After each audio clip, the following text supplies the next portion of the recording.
This is Rio and two? Oh, that's 3 months.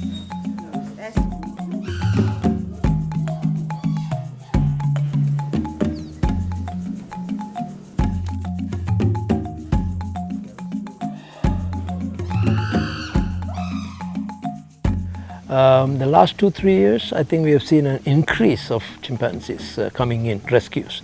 It's simply because you have a lot of degradation outside where you have wild populations are. There's a lot of mining activities going on, there is a lot of logging, deforestation, there is still there is a timber trade going on. So when you talk about all these things, it's the habitats are going.